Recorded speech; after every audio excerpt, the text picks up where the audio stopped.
In this episode of Sustainability in Alentejo Wine Series, I'm speaking with João Roquette, CEO and Chairman of the Esporão Group, about the company's transformation to organic and resilient viticulture. Esporo is one of the most famous brand names in Portuguese wine, and especially in Alentejo. João has played a leading role in driving the company's move towards organic viticulture. During my visit, I saw huge amounts of effort going into researching indigenous varieties for adaptability to the new climate conditions, which are extreme today, but will rapidly become normal tomorrow.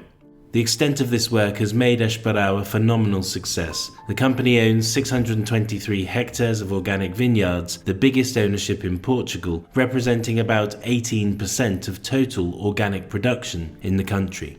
Here João talks us through how the company reorientated itself as a pioneer towards sustainability goals before the WASP program was established. He also says the Alentejo region as a whole should be proudly waving the flag as leaders in Portugal in taking bold environmental action. So João, it's good to speak to you. When did Esporo begin its journey towards sustainability, and can you identify a couple of milestones or challenges that you've encountered? Yeah, I would say that one of the opportunities that I saw when I started working in Esporão was exactly that journey. I thought that if Esporão wanted to be a brand that would be recognized around the world, that we had a couple of challenges to deal with. The first one was a production model that was showing signs of a negative cycle in terms of quality. And that would be a challenge because we thought that if we wanted to be really an international company, that our wines should be up there with the best. And when I was talking with people that worked in Esporão for a long time, since the beginning of the company in the 80s, and I was joining in 2005, by the way, some of them pointed that we needed to do something about the way our agriculture was organized. And I studied business. I didn't study, agronomics or engineer or something like that. So I didn't know much about agronomy, and I was making all these questions to them. And I was seeing a lot of answers to the challenges, and also a passion inside, a will to do things in a different way, mostly in the agriculture department. On the winemaking side, they were quite happy because the wines were being recognized. Everything seemed to be well. Sales were growing. The company was one of the biggest and fastest growing companies in Portugal at the time. But on the other side, these people saying, with levels of, nutrients and nitrogen and everything that it's necessary to produce good grapes, we're in a very, very tight spot. So we need to do something about this. On the other side, personally, I had an experience with my wife and my mother-in-law, and organic food was already in my routine at home. And coming to Esporão, being a family business, I was a bit worried that there was this dichotomy between what I was spending my money at home and taking care of my health and my family's health. And then I would go to the company and we were using the same chemicals as everybody was using. So this really started from there, and a mix of being truthful with what I believe in my life. I was a bit worried at that time because I was feeling the weight of a company was 30 years old and was very successful. So I didn't want to, and I couldn't do anything that would be detrimental to what was built so far, because I had a lot of respect for the people there. But I was a bit relentless until I really understood what organic farming was, if it was possible or not to integrate in our business model, and if this was something that would drive quality in our business, and if it would drive quality, and if it would have all these other positive environmental and health aspects, I thought it would be a good thing. So we went a bit around the world. We visited 2 other producers who were doing organic in full scale for quite a long time. One in Chile, which is Emiliana, and the other one in the US, Fetzer. And we basically thought it was possible. At the same time, I came across Claude and Lydia Bourguignon, which are 2 pioneers in organic and also biodynamic in Burgundy, and have great work done on soil analysis and management. We started working with them. We did a couple of training programs with them. They visited us in Esporão. And also we start reading and going to conferences and educate ourselves better, and especially with the team. And we started that in 2007 with the first vineyard. And then we took 12 years to do the whole 600 hectares in Alentejo and 50 hectares in Douro also. Your question was around sustainability. And for me in the wine business, sustainability, it's around producing organic. If we could do everything, we could have less water and energy consumption. Of course, the relationship and social relationship and community relationship, absolutely important. If we would do all this and our production model would continue to be business as usual, it wouldn't be really a change. I think what's really unique about what we did is the fact that we had a successful 600 hectare wine business that we managed to transform to full organic in 10 years, and doing that, improving our business and improving the quality of our products. Okay. And in the Alentejo, I mean, you are known as a sort of a climate vulnerable region. Is there anything that as a business you've picked up so far, anything climate wise that's been noticed in the vineyards? Yeah, I mean, there's a couple of things. The first one is I absolutely agree with your comments. I mean, we're definitely in the vulnerable spots. I think the last 5 years, except for this year, we could see that very well. We have data that shows that without any doubt. What we've been doing basically is, from one side, we've been looking and testing other grape varieties. We have an amplographic field in which we have 188 grape varieties. So we're studying if some of them would respond better to climate change than the ones that we use. And we know that Alentejo was a dry farming region until the mid-90s, where irrigation really arrived and was possible to do in Alentejo. And productions before that are quite good. So the incredible change that happened in Alentejo in the 90s with water, now it's something that we should worry about, because the grape varieties, they are not as well adapted to heat as the other ones were. So that is one. The second one was we started right back in 2008. We bought our first vineyards in the mountains in Porto Alegre, and we've been investing in new plantings there in the last years. Our own area of vineyards there, we have around 30 hectares, and we're going to expand that to 15 in the next 2 years. And then we have another 20. So we aiming to have around 25% of our vineyard area over there. And then, of course, organic farming, it's definitely a way to increase humidity in the soil. Most of the techniques that we use support life and biodiversity in the soil. That supports soils that have the capacity to absorb water and to increase fertility. And then we use cover crops. That's a challenge in Alentejo, but we do have an annual plan to use cover crops and to introduce nutrients, but also they are very good to decompact the soil and also to keep humidity in the soil. So yeah, we're seeing positive results in that side also. Okay, so you're using natural resilience in a way by using the organic processes building up. Yeah, we think also that, from one side, the problem is a natural problem. It's climate is changing. So we need to understand how we as humans can react to such a big thing that we don't control. And I think that most of the responses are in nature.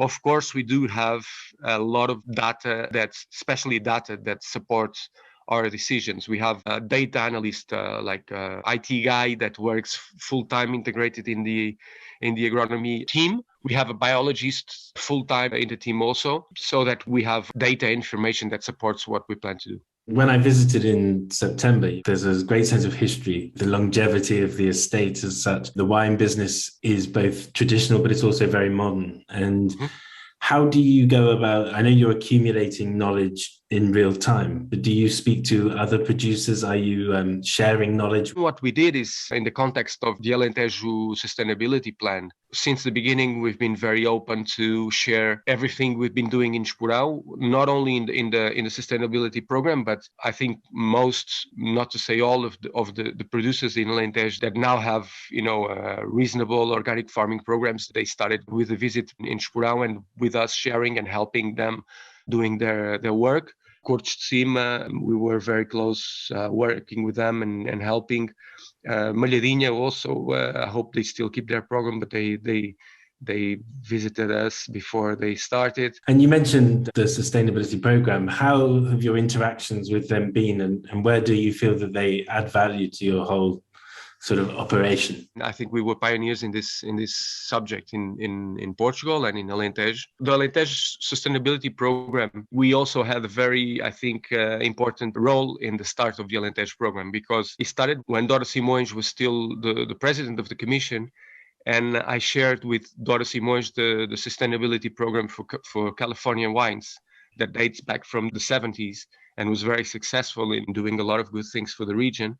She read it, and after a while, she thought it was a good idea to try to do something. And eventually it took a bit more time. And when João finally joined the program, and João was also someone who was introduced to the industry by working in Esporão, the program then really kicked off.